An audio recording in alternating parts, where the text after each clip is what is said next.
To a doctor who is rearranging office space. Dr. Robert Quigley is the Senior Vice President and Regional Manager for the Americas at International SOS. It's a company that provides medical consultations and services to workplaces. Dr. Quigley, good to have you on our program tonight. We actually have blueprints of an office space from before and sort of after an ongoing project that you're working on. I'm going to put those on the screen. I'd like you to talk us through what the new office, so to speak, is going to look like on the other side of this. Certainly. And this office is clearly representative of many offices across America right now. And the request that we are getting at International SOS from organizations in every sector is, what do we do? How do we open up? And we always begin by saying, look, it's going to be like a dimmer on a light switch. It's not going to be an on-off. And what you see on the screen in front of you is a before and after appearance of a basic layout that we have proposed to mitigate against transmission of the coronavirus in the new office. But that is just a static picture. You have to understand that there will be many protocols and procedures that are shared between us and our clients with regards to practices. And what we've done is we've broken down the project, if you like, for all of our clients into employees, infrastructure, and then guest visitors or vendors. And we address each of those groups of people, all of whom are potentially at risk as carriers.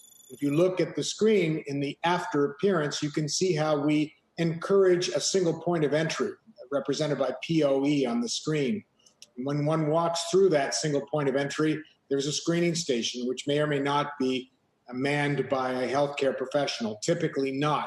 What we do suggest is that the organization elects a hygiene officer who is at least up to speed on what are the appropriate questions that should be asked in the event the individual comes in and they have a fever. We also have a room near that point of entry, which we call the red zone. And that's a room where one would be delegated if one had a fever. And from there, we have connected medical emergency response plans for that individual to be either assisted out of the workplace or going through EMS. What I notice from looking at these pictures, it appears to me is that the office space itself is the same size. We just have a fewer number of people within that space.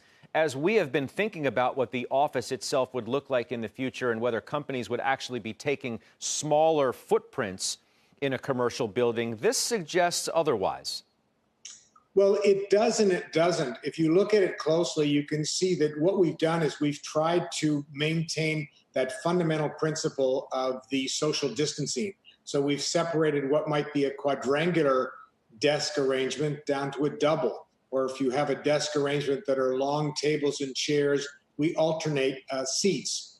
We have been able to do that already in a variety of places. And that seems to work very well. So we don't necessarily have to cut down on the topographic square footage as much as we have to carve out pathways and opportunities where one is not going to breach the basic 2 meter, 6 foot social distancing principle, which we know is so fundamental, obviously in the context of universal precautions, wearing a mask and washing one's hands and having sanitizers, which we have located all over that particular blueprint in front of you.